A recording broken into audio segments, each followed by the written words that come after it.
Hi everyone, welcome to a Fallout 76 Dev Dive. Today we're going to be covering daily ops that are coming to Fallout 76 with Update 22. I'm Nate Valenta, one of the community managers for Bethesda Game Studios, and with me today are Dawn and Steve, who are both from the development team. Guys, why don't you tell me a little bit about yourselves and what you've done to bring daily ops to the game? Yeah, I can start. I'm Steve Massey, and I'm the lead level designer on Fallout 76. And also the product owner for Daily Ops. So I kind of held the vision for the mode and drove it through. This is Don Edgton. I'm the lead user experience designer for Fallout 76. And for Daily Ops, really try to focus on the flow and sort of feedback for what the player would feel when they're playing the mode. Very cool. Thanks, guys. Well, let's take a look at Daily Ops then. All right, so why don't we start out by just telling everyone what exactly is a daily op? You know, we had this issue in our game where we had all these really cool dungeons, but we didn't really have a way to get a repeatable gameplay loop out of them. So a daily op is essentially, a 10 to 15 minute gameplay experience that with randomized elements like mutation and encounter group and location that brings use for all these cool dungeons that we have for a variety of levels, and hopefully provide some gameplay that you can't just get wandering around in Appalachia. That's awesome. So I see here we're in Vault 94. Now that was previously part of content that we had in the game before. Why did we decide to revisit this spot? Yeah, so we did take Vault 94 down, and we got a lot of feedback from the community about the gameplay on that. And so I think our goal with Daily Ops was to really listen to that feedback and action it in terms of what is the sort of the group-based gameplay loop that players would like to see, right? So everything we did, we attempted to be very player-friendly, right? We if you leave the daily off and your teammates are still in there, you can return immediately. Instead of having a downward counting timer where you fail at the end, it counts upwards. So there were all these issues that I think we encountered with Vault 94 that we tried to directly solve with daily ops. And so part of the reason for bringing Vault 94 back with this feature was saying, hey, we didn't forget about the Vault content. This is how we're introducing the Vault content into the world, and hopefully it's a lot more accessible and just sort of fun and repeatable now. It's a really interesting, unique area. It's really fun to fight in, and everybody loves vaults. It's a really fun thing to go into the Fallout shelter and really wreak some havoc. We've covered where we are right now, but let's get a little more into the guts of a daily op. So I see that we have objectives up here and that this one's called Uplink. What is the goal here for Uplink? Yeah, the goal of Uplink is our first game mode, and the core of the unique gameplay here is that we wanted to keep it very simple and accessible, but also fun and have different strategies. So the core gameplay goal here is you stand in a location and survive against onslaughts of enemies. If you die, then you respawn. You have to go back, but there's no penalty beyond that, right? It's just about how fast can you do this. The uplink one is about speed, and so you're going to be activating these uplinks. How does the mission progress from here? Yeah, so the more players you have in an uplink radius, the faster you'll actually capture these. And so if you're struggling as a solo player, you can actually come here as a group and actually capture them faster and get through them faster. And the ultimate goal here is to get these uplinks online so you can detect this final enemy wave at the end, which basically our boss enemy comes out and you have to defeat him. Awesome. You mentioned playing solo or group, so you can play by yourself in these? So as we introduce the public team system into 20, one of the things we were thinking about is future content like Daily Ops in order to make sure that people can still play solo, but if they would like to play with the team, it should be frictionless and extremely quick. So we have a new daily team type, our Daily Ops team type, and as soon as you start one or join one, you can pretty much instantly join in with a new group of friends and complete this content with in a multiplayer way. Very, very cool. So what does resilient mean in these guys' health bars? Right. So, like I said, I mean, you can go to these dungeons in the world and you can just fight the enemies as normal, and it's fun and it's what you expect. But we wanted to provide something different and unique with Daily Ops. So we have this enemy mutation system.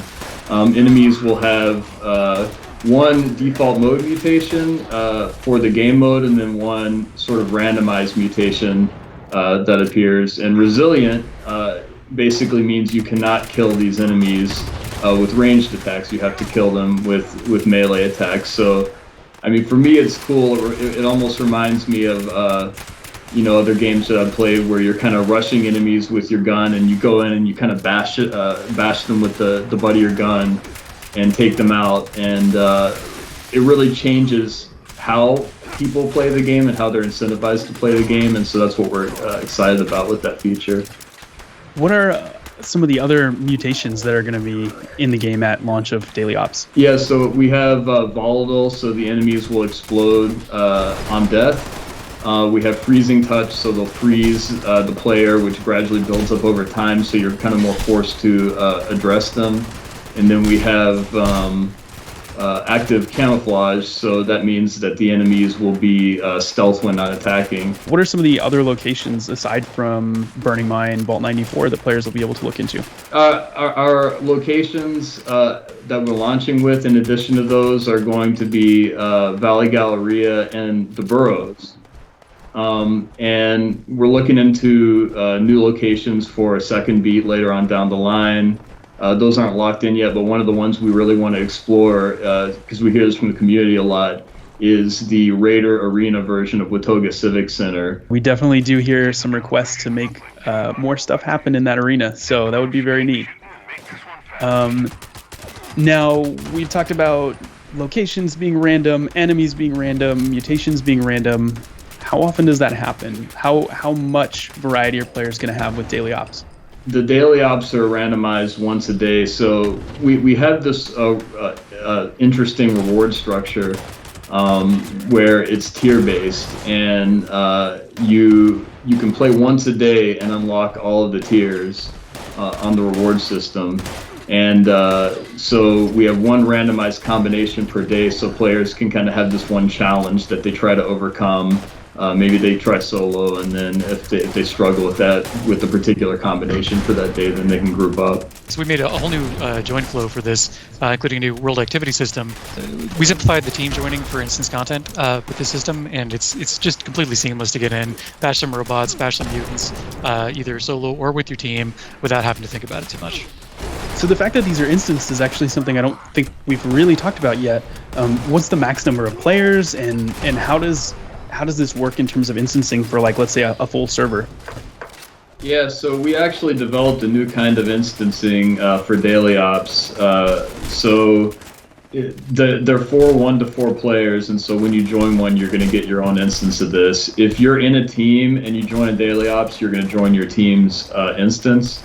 But then the neat thing is that when you go to these locations outside of Daily Ops, you're going to be able to encounter other people there. So it's going to be one non-instance cell where you can encounter people when you're just exploring the dungeon, but then when you go into Daily Ops, it'll be instance.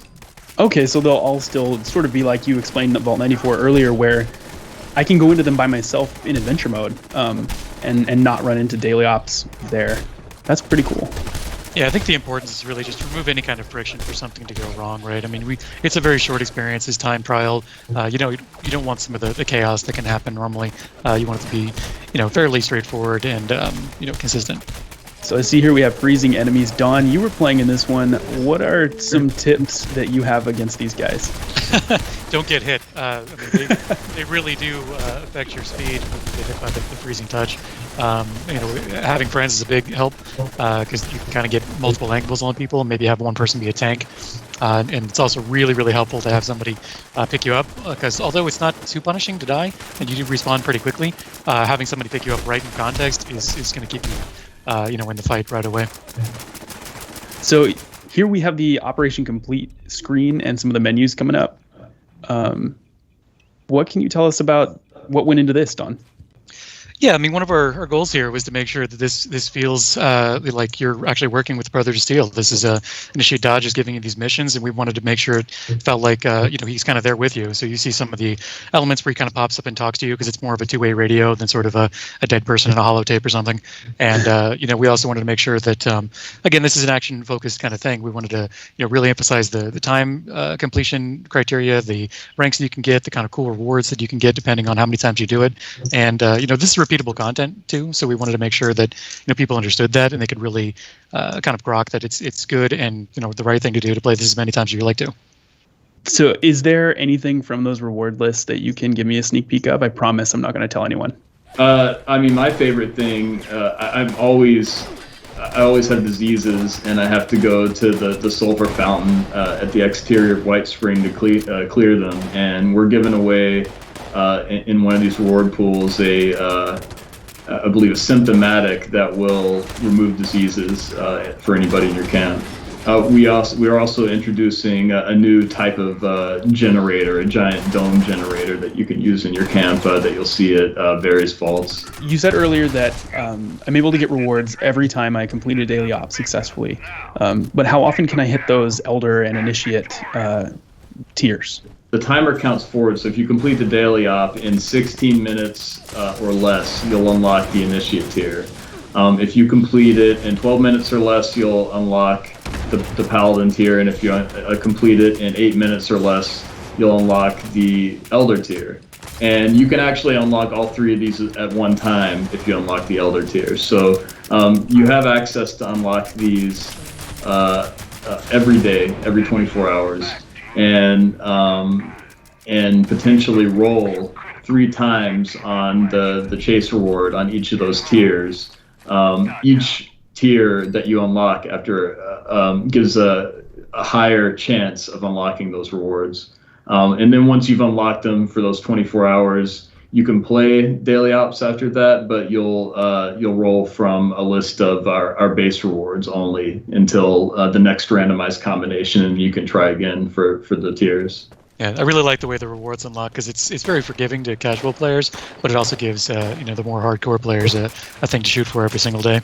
So, are there any sort of fun or unusual stories that happened during playtesting or while you guys were developing daily ops?